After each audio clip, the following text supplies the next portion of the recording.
নরসিংদীর রায়পুরা ইউনিয়ন পরিষদের চেয়ারম্যান ও স্থানীয় আওয়ামী লীগ নেতা ফারুক হোসেন আলীর বিরুদ্ধে হুমকি ও লাঞ্ছিত করার অভিযোগ তুলেছেন ইউনিয়ন বিএনপির সাধারণ সম্পাদক আল মামুন ভূঁইয়া মাসুদ।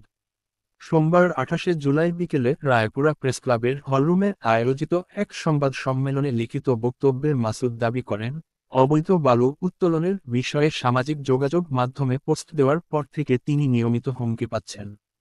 তার অভিযোগ, রবিবার ইউনিয়নের একটি রাস্তার সমস্যার সমাধানকালে উপজেলা নির্বাহীর কর্মকর্তা ও উপজেলা প্রকৌশলীর উপস্থিতিতে চেয়ারম্যান আমাকে অশালীন ভাষায় গালমন্দ করেন এবং শারীরিকভাবে লাঞ্ছিত করেন। তিনি আরও বলেন, চেয়ারম্যান রাজনৈতিক প্রভাব খাটিয়ে এলাকায় দীর্ঘদিন ধরে অবৈধ বালু উত্তোলন ও জমি দখলসহ নানা অনিয়মের সঙ্গে জড়িত। তার প্রভাবের কারণে স্থানীয়রা এসব বিষয়ে মুখ খুলতে সাহস পান না। আমি নিজে ও আমার পরিবার নিরাপত্তাহীনতায় ভুগছি। আইনশৃঙ্খলা বাহিনীর কাছে দ্রুত ব্যবস্থা নেওয়ার অনুরোধ করছি। এ সময় তিনি জানান, এ ঘটনায় থানায় লিখিত অভিযোগ দেওয়ার প্রস্তুতি নিচ্ছেন। সংবাদ সম্মেলনে উপজেলা বিএনপির ভারপ্রাপ্ত সভাপতি হযরত আলী ভূঁইয়া, উপজেলা যুবদলের সাবেক আহ্বায়ক আলতাফ হোসেন, যুবদলের সদস্য সচিব নূর আহমদ মানিক, হুমায়ুন কবির সহ উপজেলা বিএনপি অন্যান্য নেতৃবৃন্দ উপস্থিত ছিলেন। এ বিষয়ে চেয়ারম্যান ফারুক হোসেন আলীর বক্তব্য পাওয়া যায়নি। তাকে ব্যক্তিগতভাবে এবং দলীয়ভাবে তার বিরুদ্ধে যে গালাগালাজ করেছেন একজন উপজেলা নির্বাহী অফিসারের সামনে, একজন উপজেলা ইঞ্জিনিয়ারের সামনে, সে এই দুঃসাহস কোত্থেকে পায় আমরা সেটা জানতে চাই। তার মদতদাতাকে, তার সহযোগীকে, কে তাকে এত বড় শেল্টার দেয়? বিএনপিকে নিয়ে কথা বলার মতো তার এই দুঃসাহস কোত্থেকে আসছে আমরা সেটা জানতে চাই। প্রশাসনের পক্ষ থেকে আমি তীব্র নিন্দা প্রতিবাদ জানাচ্ছি। আপনারা জানেন ৫ই আগস্টের পরবর্তী সময়ে আমরা কিন্তু থানা সহ বিভিন্ন জায়গায় আমরা ছাত্রদল যুবদল পাহারা দিয়েছি। আজকে আবার পুনরায় এই ফ্যাসিস্ট সরকারের দোসররা আবার মাথা চাড়া দিয়ে উঠেছে। আমরা অবিলম্বে তাদেরকে আইনিভাবে কিভাবে তাদেরকে মোকাবেলা করা যায় আমি আইনের দৃষ্টি আকর্ষণ করছি। আজকে সমস্ত সাংবাদিকদের উদ্দেশ্যে বলতে চাই, বাংলাদেশ জাতীয়তাবাদী দল এই ৫ই আগস্টের পর থেকে আমরা রায়পুরা থানাকে এমন একটা সিকিউরিটি আমরা দিয়েছি, কোনো জনগণের প্রতি কোনো দলীয় কর্মীরা কোনো মন্তব্য করতে পর্যন্ত পারে নাই। আমরা রায়পুরা থানার অস্ত্রশস্ত্র পুলিশ প্রশাসন সবাইকে আমরা পাহারা দিয়ে আমরা শান্তি স্থাপন করেছি। অত্যন্ত আশ্চর্যের বিষয়, এই কয়েকদিন যেতে না যেতেই আমি বাকশালীরা তাদের মুকুল উন্মোচন হয়েছে। তারা অত্যন্ত সন্ত্রাসী কায়দায় কথা বলে, তাদের দৃষ্টান্তমূলক শাস্তি চাই। আমি আল মামুন ভূঁইয়া মাসুদ, সাধারণ সম্পাদক রায়পুরা ইউনিয়ন বিএনপি। আমি আজকে অত্যন্ত দুঃখের সহিত আপনাদের সামনে উপস্থিত হয়েছি, যা নাকি আমার জীবনে কোনোদিন কাম্য নয়। আমার জীবনে কোনোদিন এমন ঘটনা ঘটেও নয়, কোনোদিন কারো কাছে কোনোদিন বিচারের জন্য যায়ও নাই, আমার বিচারও কেউ করতে আসে নাই আমার এই লাইফে। আমার জীবনের প্রথম আজকে আপনাদের কাছে একটা বিচারের প্রার্থী হয়ে আপনাদের প্রচারের জন্য আপনাদের কাছে আসছে। সম্মানিত সাংবাদিকবৃন্দ, গতকাল রাত্র আনুমানিক 11টা 36 আমাদের রায়পুরা উপজেলা নির্বাহী কর্মকর্তা সাহেব আমাকে ফোন করলো যে আপনি কি মাসুদ সাহেব? আমি জি। যে আপনি কালকে সকাল 10টায় রাজপ্রসাদ আরএম উচ্চ বিদ্যালয়ে উপস্থিত থাকেন, একটু আপনাদের ওখানে একটা রাস্তা নিয়ে একটু ঝামেলা আছে, এটা আমি একটু ভিজিট করতে যাবো। কিনু মহোদয় যেহেতু বলছে আমাকে, তাইলে আমি সকাল 10টায় স্কুলে উপস্থিত হয়েছি। আমি স্কুলে উপস্থিত হয়েছি 10টায়, উনি হয়তো 10:30টার পরে ওইখানে উপস্থিত হয়েছে। উনি আসার পরে আমিও ছিলাম ওইখানে, আমাদের ইউনিয়নের সাবেক চেয়ারম্যান আলকাসুদ্দিন ভূঁইয়া সাহেব উনিও ছিল এখানে। তারপর এখানে আসছে রায়পুরা ইউনিয়নের বর্তমান চেয়ারম্যান আওয়ামী লীগের জনাব ফারুক হোসেন আলী, তার দলবল নিয়ে 20 থেকে 25 জন লোক নিয়ে সে আসছে। আসার পরে আমরা টিউনু সাহেব বললো যে আমরা রাস্তাটা ভিজিট করি। রাস্তাটা ভিজিট করতে যাওয়ার পরে রাস্তায় গেলাম, যাওয়ার পরে আমরা প্রায় এখানে স্কুলের আরএম উচ্চ বিদ্যালয়ের শিক্ষকবৃন্দ ছিল। যাওয়ার পরে এখানে কথা বলতে টিউনু সাহেব জানতে চাইছে রাস্তাটা কি করলে ভালো হয়। এক পর্যায়ে আমি বললাম যে রাস্তাটাও আমাদের, স্কুলটা আমাদের, দুটোটা আমাদের জনগণের সম্পদ। এই কথাটা বলা মাত্র বর্তমান চেয়ারম্যান আওয়ামী লীগের ফারুক হোসেন আলী সাহেব সে আমাকে অকথ্য ভাষায় গালিগালাজ শুরু করে দিল।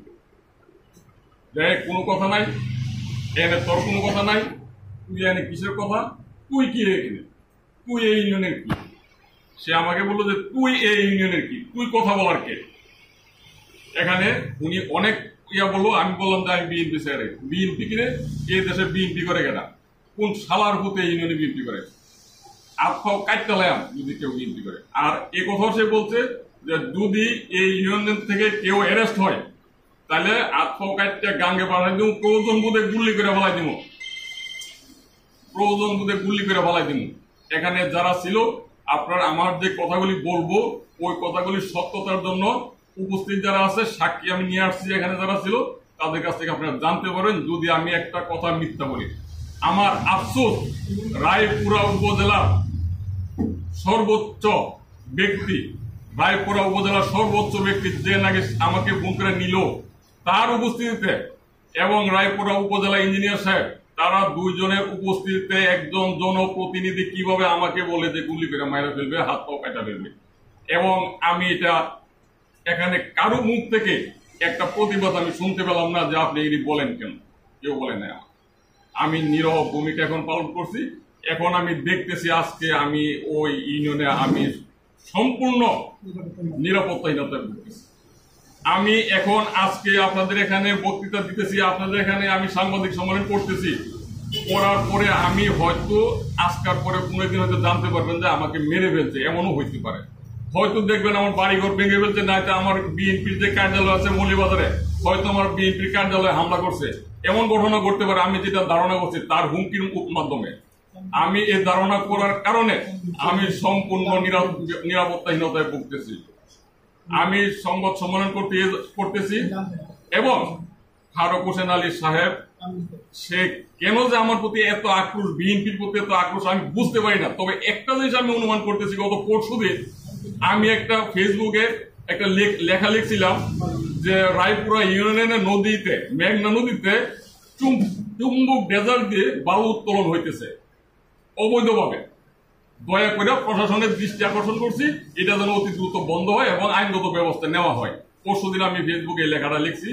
জানি না আমি এটার কারণে আজকে এই অপমানিত হইলাম কিনা, এটা আমি প্রশাসন এবং সাংবাদিক ভাইদের মাধ্যমে আমি প্রশাসনের দৃষ্টি আকর্ষণ করছি। সম্মানিত সাংবাদিকবৃন্দ, ফারুক হোসেন বর্তমান চেয়ারম্যান, সে বিগত আওয়ামী লীগ আমলে গত 4 তারিখে, আগস্টের 4 তারিখে লাঠি মিছিল নিয়ে রায়পুরাতে নেতৃত্ব দিচ্ছে। এই ফেসবুকের এই ছবি আপনাদের সবার কাছে আছে, এটা কারো জানার বাকি নাই, সবার কাছে আছে, দলীয় লোকদের কাছে আছে, সাংবাদিক ভাইদের কাছে আছে, প্রশাসনের কাছে আছে। সে লাঠি মিছিল নিয়ে আমাদের উপর হামলা করছে, বিএনপির এবং ছাত্র জনতার উপর হামলা করছে, ওই মিছিলের ছবি আপনাদের কাছে আছে। এখন আমার প্রশ্ন, সে বলতেছে আমাকে আজকে যে আওয়ামী লীগ কি করছে তোমাদেরকে, আওয়ামী লীগ বলে আমাদের উপকার করতেছে।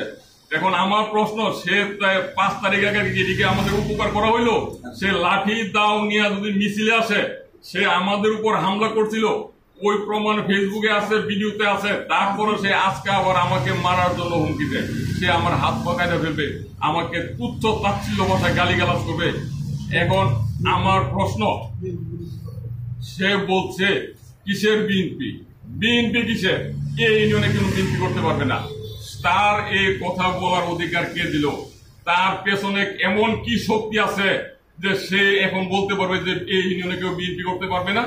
তাইলে যদি বিএনপি করতে না পারে, তাহলে সে যদি আওয়ামী লীগ করে, তাহলে আমি প্রশাসনকে বলবো যে তাকে বৈধতা দিয়ে দেন যে রায়পুরা ইউনিয়নে শুধু আওয়ামী লীগই থাকবে, বিএনপি থাকবে না। প্রশাসনকে আমি অনুরোধ করবো আপনারা তাকে বৈধতা দিয়ে দেন। আর যদি বৈধতা না দেন, তাহলে আইনগত ব্যবস্থা নিতে হবে। সম্মানিত সাংবাদিক ভাইরা, এই ফারুক হোসেন আলী চেয়ারম্যান সাহেবের সাথে আমার কোনো শত্রুতা নেই। সে একটু ডেসপারেট ধরনের লোক, আমার ইউনিয়নের সবাই জানে। আমি তার সাথে সবসময় ভালো ব্যবহার করে, সুন্দর ব্যবহার করে আসছি। যে সে যাই হোক, তার মতো তো আমার হলে চলবে না। সে মুখ দিয়ে যাই বলো, আমি তো বললে হবে না। আমি আমার মতো চলতেছি, তার সাথে যতটুকু সম্ভব কম্প্রোমাইজ করে মিলেমিশে চলার চেষ্টা করছি। সে যেহেতু এখন জনপ্রতিনিধি, কিন্তু সে শেষ পর্যন্ত আমার এই এটা রাখলো না। আজকে সে এমন অবস্থায় গেল, আমার জীবনে প্রথম আজকে আমি অপমানিত হইলাম। আমার জীবনে কোথাও আর অপমানিত হই নাই। সম্মানিত সাংবাদিক ভাইরা, সে ফারুক হোসেন আলী চেয়ারম্যান 4 বছর চেয়ারম্যান হচ্ছে। আপনাদের মাধ্যমে আমি জানতে চাই, আপনার মাধ্যমে সে 4 বছর আগে তার অবস্থান, আর্থিক অবস্থান কোথায় ছিল, আর 4 বছর পরে আজকে তাদের অবস্থান জানা দেন সে কোথায় আছে, কোত্থেকে তার এই উত্থান, কোত্থেকে তার উত্থান, কি তার ব্যবসা, কি তার অবস্থান। নরসিংদীতে সবচেয়ে ভালো জায়গা ব্যাংক কলোনিতে 9 তলা বিল্ডিং কিনছে কিছুদিন আগে সে, কোটি কোটি টাকা দিয়ে। তার এইসব অবস্থার জন্য সে কোত্থেকে তার ইনকাম সোর্স আসছে, সে কি অবস্থায় আছে। আমাদের রায়পুরার সারখোলা গ্রামে একটা কোম্পানি নামে একটা কোম্পানি মেঘনা গ্রুপ, ওইখানে বালু বরানের নামে অনেক জনগণ আছে, নীরবে নিবৃত্তে কাদের সাহস পায় না তারে বলার জন্য। জমি জোরপূর্বক, কানি জমি জোরপূর্বক সে বালু ফলায় বরাদ পেরেছে, দখল করছে। তারা আমার কাছে বলছে যে ভাই আমরা নিরুপায়, আমরা টাকাও দেয় না, জমিও দেয় না, জমির জোর করে বালি ফেলাই দিচ্ছি। তাহলে তার এইসব কুকীর্তি থাকা অবস্থায় এরপরও সে আবার আমাকে, আমার জীবনে আপনাদের সামনে আরেকটা চ্যালেঞ্জ করতে চাই আমি, আমার জীবনে যদি কোনো দিক কোথাও থেকে 1টি টাকা কোনো অবৈধভাবে 2 নম্বরই ভাবে ইনকাম করে থাকি, আমি আজকাল থেকে বলে গেলাম আপনাদের সামনে জীবনে রাজনীতি করবো না। কিন্তু এমন একটা ব্যক্তি, যে ব্যক্তিটা নাকি তার শুরুটা যেখান থেকে, শুরুটাই তার অবৈধ থেকে, তার ব্যবসাটাই তার অবৈধ, বালু ব্যবসা করিয়া, সে ডেজারের ব্যবসা করিয়া, সে বালুর জায়গা দখল করিয়া, সে টাকা ইনকাম করিয়া, আজকে আমার মতো লোককে সে মারার জন্য হুমকি দেয়, বিএনপি করাই দেবো, আসফা ভেঙে নেবো। একজন উপজেলা নির্বাহী অফিসারের সামনে আমাকে বলছে সে গুল্লি করে পর্যন্ত ভালো দিব, গুল্লি করে ভালো দিব। আমাকে সে মারতে আসে। আমার এখানে যুব দলের এক নেতা কালাম নামে, সে বলতেছে যে ভাই আপনি ঝগড়া করেন কেন, ওই জন্য তাকে মারতে গেছে। আরে তুই কেন কথা বলো, ওই যুব দলের নেতা এখানে উপস্থিত আছে, তাকেও মারতে গেছে সে কেন কথা বলবে। ওইখানে তার বাড়ির সাবেক চেয়ারম্যান আলকাসউদ্দিন ভূঁইয়া সাহেব, উনার চাচা হয়, উনি উপস্থিত ছিল, উনিও নিরুপায়। এরপর উনি একবার একটু খালি প্রতিবাদ করেছে যে তুই এত বাড়াবাড়ি করস কেন। আলকা চেয়ারম্যান সাহেব শুধু এটুকু বলছে তুই এত বাড়াবাড়ি করস কেন, ওনাকে ফারুক চেয়ারম্যানকে বলছে এই কথাটা, কিন্তু উনি আর বিশেষ কিছু বলে নাই। সম্মানিত সাংবাদিক ভাইরা, আমি আজকে আপনাদের সামনে হাজির হয়েছি। আজকে দেশ থেকে সারা বাংলাদেশ দ্বিতীয়বার 5ই আগস্ট স্বাধীন হয়েছিল 2024। স্বাধীন হওয়ার পরেও আমাদের রায়পুরা ইউনিয়ন আজও স্বাধীন হয় নাই। আমি দয়া করে আপনাদের মাধ্যমে প্রশাসনের দৃষ্টি আকর্ষণ করছি আমাদের রায়পুরা ইউনিয়ন স্বাধীন করার জন্য যত দ্রুত সম্ভব। আর মূল দাবি, উনি যে আমার দলকে নিয়ে এত বড় সত্য কথা আজকে বললো, বিএনপি কে করবে, এই রায়পুরা ইউনিয়নে কোন চুদির মধ্যে বিএনপি করবে, আমাকে সেই কথা বলছে। আমাকে বললো, আমি মাইনা নিলাম, কিন্তু আমি এত বছর যাবৎ দলটা করি, এই স্বৈরাচার আমলেও এই কথা কেউ বলে নাই। আজকে সে এত বড় সাহস একজন উপজেলা নির্বাহী কর্মকর্তার সামনে বলছে যে বিএনপি কোন চুদির মধ্যে ইউনিয়নে করে। তাহলে আমার কথা হইল, উপজেলা নির্বাহী অফিসার যেহেতু এখানে উপস্থিত ছিল, আমি এই ঘটনার জন্য এবং এই অবৈধ বালু ব্যবসার জন্য আমার ইউনিয়নের এমন কোনো বাড়ি নাই, কোনো না কোনো লোককে সে মারে নাই। আমার এখানে 3-4 জন উপস্থিত আছে, একজন ওয়ার্ডের সেক্রেটারি আছে বিএনপি, তার বাইকে লাথি দিয়ে ফলাই দিছে। আমার এখানে লন্ডন প্রবাসী বিএনপি নেতা বাবুল মুন্সি, তার বাইকে বাড়িতে গিয়ে সে মারছে, সে আমার ইউনিয়নের এমন কোন বাড়ি না, অন্তত 8 থেকে 10 জন বিএনপি নেতা কর্মীকে সে মারছে আমার জানার মধ্যে। আমি আপনারা বললে আমি নাম ঠিকানা সহ দিতে পারবো। সম্মানিত সাংবাদিক ভাইরা, আমার দাবি হইল 24 ঘন্টার ভিতরে, এখন থেকে 24 ঘন্টার ভিতরে আমার এই বিচার আমি আইনের কাছে চাই, প্রশাসনের কাছে আমি বলতে চাই 24 ঘন্টার ভিতরে আমার এটার বিচার করতে হবে। নয়তো আমরা দলীয় ভাবে আমাদের এটা ব্যবস্থা নেওয়ার জন্য, আইনগত ব্যবস্থা নেওয়ার জন্য আমরা অগ্রসর হব, এবং আমার দলের নেতৃবৃন্দ এবং আমার জেলা, উপজেলা এবং কেন্দ্রীয় নেতৃবৃন্দ পর্যন্ত আমরা যাব আমাদের এই বিচারের জন্য, এই অবস্থার জন্য। এমন একজন কুখ্যাত আপনি কি বাবু ব্যবসায়ী আইনি অভিযোগ আমি এখন তাৎক্ষণিক আসছি, আমি এখানে ওই ঘটনা থেকে এখন আসছি, আমি এখন গিয়ে অভিযোগ করবো, এখান থেকে গিয়ে আমি অভিযোগ করবো। আসসালামু আলাইকুম।